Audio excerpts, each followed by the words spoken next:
Manu quotidien d'aujourd'hui, dimanche 11 août 2024.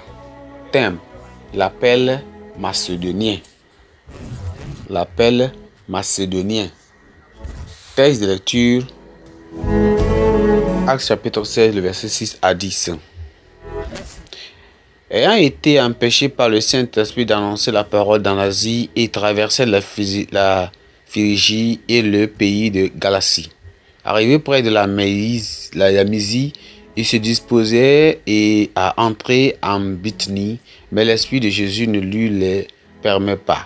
Ils franchirent alors la Messie et descendirent à Troas.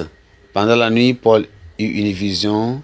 Un Macédonien lui apparut et lui fit cette prière: passe en Macédoine, secours-nous. Verset 10.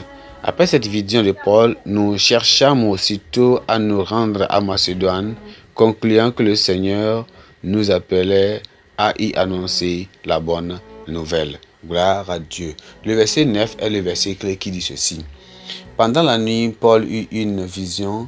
Un Macédonien lui apparut et lui fit cette prière: passe en Macédoine, secours-nous. Gloire à Dieu. Un homme d'affaires prédominant qui avait pris part à une série de réunions organisées par un évangéliste dit à la fin: j'ai apprécié toutes les réunions de cette semaine, mais je regrette d'y avoir pris part. Pourquoi? Lui demanda l'évangéliste. Ces réunions m'ont rappelé à nouveau que j'ai raté le meilleur de Dieu pour ma vie. J'avais été appelé pour l'Afrique. J'avais l'intention de répondre à l'appel. J'ai commencé à rassembler de l'argent pour le séjour et pour les habits. Je gagnais de plus en plus de l'argent. J'ai fini par devenir un homme d'affaires.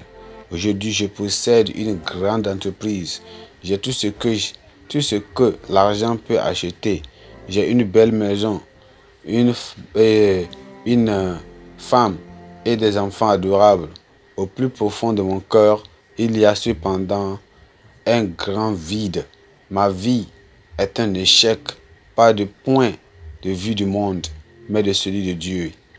C'est intéressant de voir comment l'apôtre Paul fut appelé pour la mission en Macédoine. Il avait l'intention d'aller en Bithynie, mais l'Esprit leur résista, et lui et ses compagnons, pendant qu'il était à Troas, Paul eut une vision dans laquelle un Macédonien lui priait de passer les secours. Il changea immédiatement la direction et alla en Macédoine avec la ferme assurance que le Seigneur l'appelait à y prêcher l'évangile.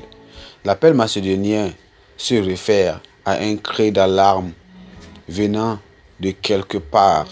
Ce pourrait-il un appel à l'œuvre du Seigneur dans votre environnement habituel? Cela pourrait être dans votre propre région, dans votre pays ou ailleurs. Cela exige toujours un sacrifice de soi et constitue un test de votre foi. David Livingstone est un grand missionnaire en Afrique. Il a résumé l'œuvre du missionnaire en la comparant au sacrifice de Christ. En ces termes, on peut dire avec emphase que ce n'est pas un sacrifice, c'est un privilège. Je n'ai jamais fait le sacrifice que Christ a fait. Lui a quitté le trône de son Père au ciel pour se donner à nous. Plusieurs personnes qui reçoivent l'appel macédonien, comme l'homme d'affaires dont nous avons parlé dans le premier paragraphe, donnent des excuses de n'avoir pas entendu l'appel. Malheureusement, ils auront un grand vide dans leur âme. Ils pourraient avoir du succès dans le monde, mais aux yeux de Dieu, ils auront un échec. Il y a un manque de missionnaires aujourd'hui. Pourtant, l'évangile doit atteindre toutes les parties du monde. La technologie de nos jours permet de transmettre les messages toucher,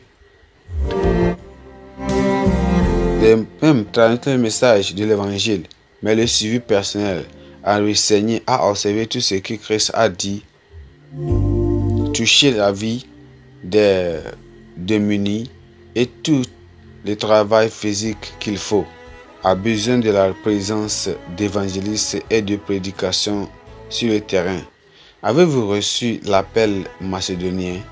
Un appel à sortir de votre zone de confort pour aller prêcher l'évangile aux autres. Ne tardez plus, répondez à l'appel et donnez un sens à votre vie. Gloire à Dieu. Que le Seigneur nous aide à se lever et aller prêcher l'évangile à toute la créature. Pensée du jour. Minimiser la vision de la mission est une grave omission. Minimiser la vision de la mission est une grave omission. La Bible en un nom. Job chapitre 9 à 12. Job chapitre 9 à 12. Amen.